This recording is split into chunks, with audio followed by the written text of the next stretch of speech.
Welcome to Leverage Academy. Your credit score determines which car you drive, not how much money you make. The first car I ever financed actually was a Honda, and I was paying $600 a month for it. But guess what? Later on in life, I had a Porsche that I was paying $600 for. I've also had a Mercedes that I was paying $600 for a month. Similar year for the make of the car, similar miles. Only difference was my credit score. So now before I get into the story, I just want to shout out Leverage Academy. Okay, guys, that's my school community. Right now it's on pre-sale. It's basically a course where I teach you, it's called Credit Maxing, and I teach you everything I know about credit repair and credit in general, building your credit, getting funded, using it for business. I actually took my credit score from 350 to 750 within a year, okay? And I used it to grow businesses and get into real estate. So guys, go check that out. It's pre-sale right now for $100. Price will double to $200 once all the modules are uploaded. And I also want to shout out our sponsor. Okay, it's Credzly.com. I'm very excited to announce that Credzly.com is now offering its services. It's all live, guys. Real quick, I'm going to shout out everything that Credzly has to offer, because it's a really good deal, guys. So check this out. Go to Credzly.com. You click on Get Your Scores and More. And so for $50 a month, you can see TransUnion, credit score and report, credit report and score. Same thing, Experian, Equifax. Also score factors, debt analysis, daily credit monitoring alerts, score simulator, credit loan, which is a credit builder product. Rent reporting, up to $1 million, ID theft insurance, dark web monitoring, change of address monitoring, social security number monitoring. That's $50 a month, guys. All of that. You get 2 primary credit builder accounts, and you get you get 2 primary credit builder accounts, right? So they're primary lines on your credit report, and you also get to monitor and protect your credit and your social security number. They also have a deal right now, $500 for the whole year. Okay, so that's pretty much 2 months free. But let's get into the video, guys. So, the story with the Honda. Now, mind you, I have definitely had quite the collection of cars before. I started driving when I was 15 with my permit, and actually my very first car, for the longest, I wasn't even financing cars, so I was already pretty much into my 20s, guys.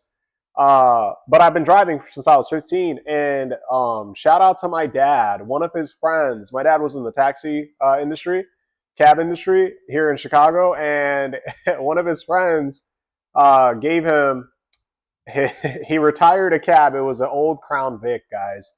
Crown Victoria. And yeah, that was my first car. So it was pretty much free. It was free, actually. It was a gift from my dad's friend. And, guys, it was a retired taxi cab. And it didn't last long. I ended up selling it pretty quick. And yeah, like I said, I had a Toyota after that and a couple different, random beaters after that. But when I got into my 20s, I I remember I was tired of driving these old beat up cars that always had issues. I was like, man, all right, I want to go buy a newer car. Now, I didn't have enough money to go buy this cash. I was like, okay, the only way I could go do this is to go finance a car. So I go to the car lot, and guys, it wasn't pretty. I swear, when you don't know what you're doing, or if your credit's not good, man, both of those factors right there, you're like a victim walking into any car lot. So I remember went to the car lot, and the guy, the finance department, they showed me some cars, whatever, but the finance department basically told me, like, hey man, like, it's gonna be tough. I had bad credit. I was only able to get approved after sitting there for like half the day, right, for a Honda, and I paid almost $600 a month for that car. Guys, the car was maybe worth I don't know, like 7 grand or something. And by the end of it, I actually did end up paying off that car. It was like $15,000 at the end of it, double what it was actually worth by the end of it. It's embarrassing to admit, right? But at the end of the day, it's like that's why I feel so adamant when I come on here and give you guys advice, is because I've made all the stupid mistakes. I remember telling a friend about this, and he was like, "What the heck are you doing, bro?" Like, but hey, at the end of the day, I that was just the best I can do, so it is what it is. I purchased that car, I financed it, and I paid it off too. So yeah, at the end of it, I realized that, oh wow, I got screwed. I totally got screwed. And then later, when I started financing other cars, that's when I really learned, wow, I fixed my credit. The first nice car I got, it was a Mercedes, and I also financed that, and it was the same price every single month. Now, you might be saying, well, I don't care about cars, which is cool. No one's saying anything bad about that. I actually am not an advocate for flexing. I think, the older I get, and I have a family now and everything like that, the more I'm more towards responsibility and stuff. And my biggest luxury at this point would just be traveling. That's something that I don't want to cheap out on ever. And I still drive nice cars. I'm not going to sit here and act like I don't. To be honest with you, you work so hard, right? I would expect you to treat yourself if that's truly what you want, right? Some of my viewers, I don't know, maybe you guys like motorcycles. Maybe you might go get a motorcycle. Maybe you don't care about cars and you just want to travel. That's cool. All of that's cool. I will say this though. When you start driving something nice, BMW, Porsche, Mercedes, Audi, these type of cars, you get treated different, right? Especially if you're in your 20s.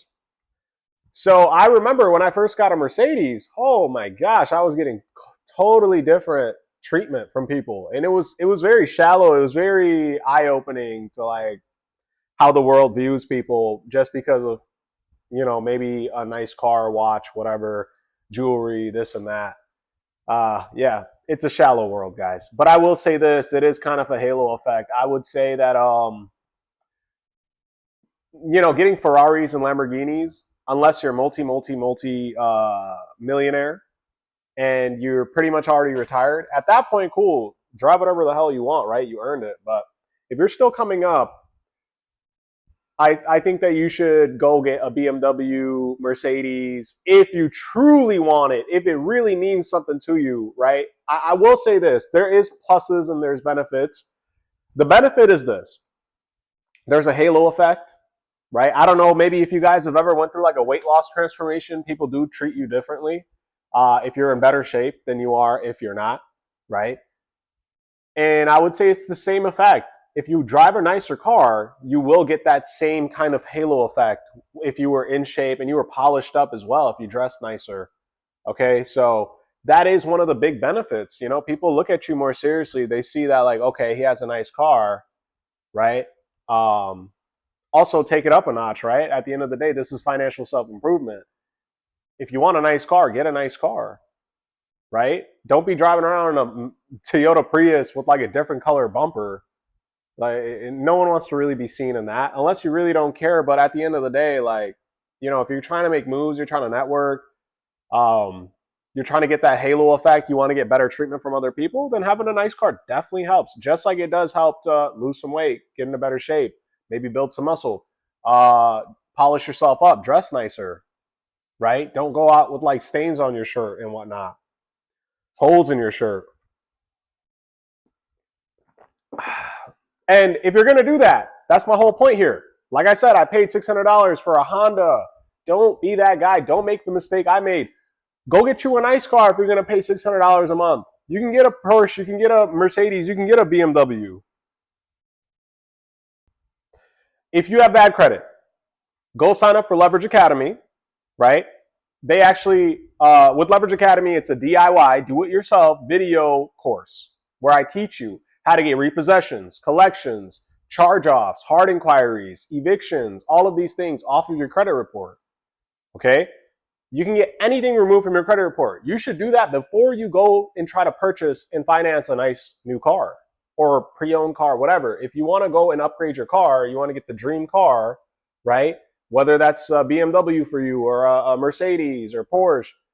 First, get your credit cleaned up. I'm telling you, you're going to get a better interest rate, okay? You won't have to put any money down. By the way, that's the other thing. I don't know if I said this, but I didn't put any money down for the Honda or the nice new, Porsche, Mercedes. It was no money down, and it was still like that.